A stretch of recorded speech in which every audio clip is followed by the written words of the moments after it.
lahat. Meron tayong laban dito. Ito na clutch housing ng Honda Supremo.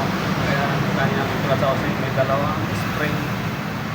Tapos pali yung apat na yan, may goma. Let's go. Tuloy natin. Tanggalin muna natin yung rivets.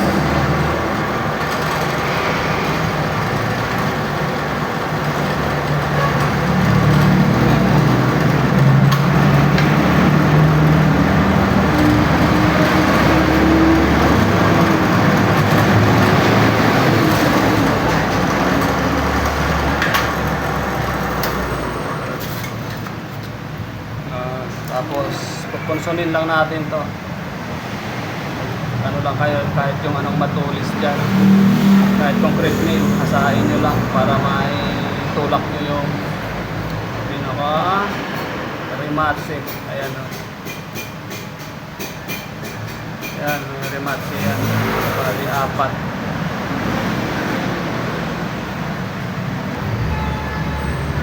Ayan, tanggalan natin yung kanyang mga rivets. Ayan yung mga rivets niya. Ayan. Apat na piraso yan. Ito yung laman niya. O ha? Nagtunaw na yung kanyang goma. Ayan, wala na siyang goma. O dapat may goma yan. Ayan yung kanyang goma. O naging powder. Naubos na. Ito kasi nilagyan ng replacement clutch damper. Yung replacement na clutch damper, mura nga yun. Mura, kaya lang nadudurog siya, nasisira. Ayan siya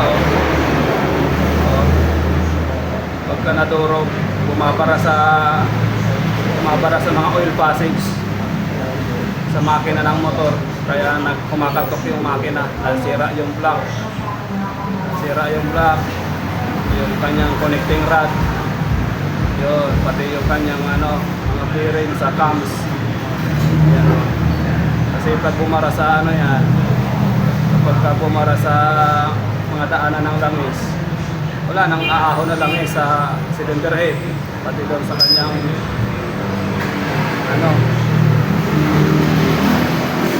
sa kanyang connecting rod, crankshaft, nasisira yung makina ng motor. Dahil kasi ito Supremo, halos wala naman mabiling clutch damper nito. Ang bali nilalagay ko rito, original ng Honda 155. Ayan ginagawa na lang ng paraan para umeksakto, kasi hindi naman to eksakto. Kasi ibang butas dito, oblong yan oblong. Pero nilalagyan ko siya ng damper ng pang 155. Kasi ito, kahit anong init ng makina ng motor o init ng langis, hindi siya nadudurog. Hindi katulad ng replacement, mura nga, mapapamura ka naman dahil sa sumisira ng motor. Yan, gawin na natin. Simbulin ko na, bubuhin ko to.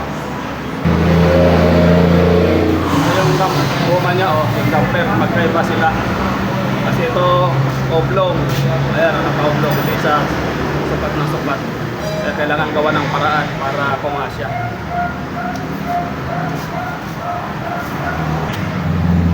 Ayan na mga idol, nilagay ko na yung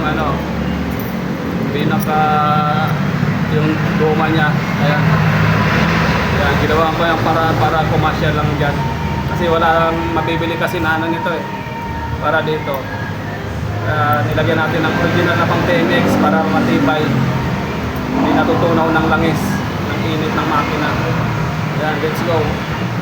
I-rivets ko muna. So pag rivets naman, kailangan lang meron kayong pukpukan. Kalasun mo lang yan dyan, tapos pukpukin nyo yung rivets. Yun, ito, ganito. Ayan.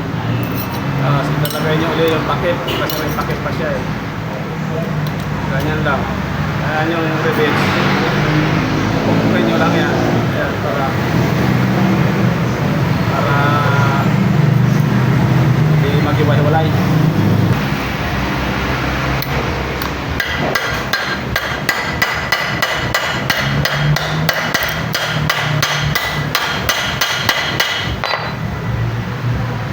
mabilis gumawa eh.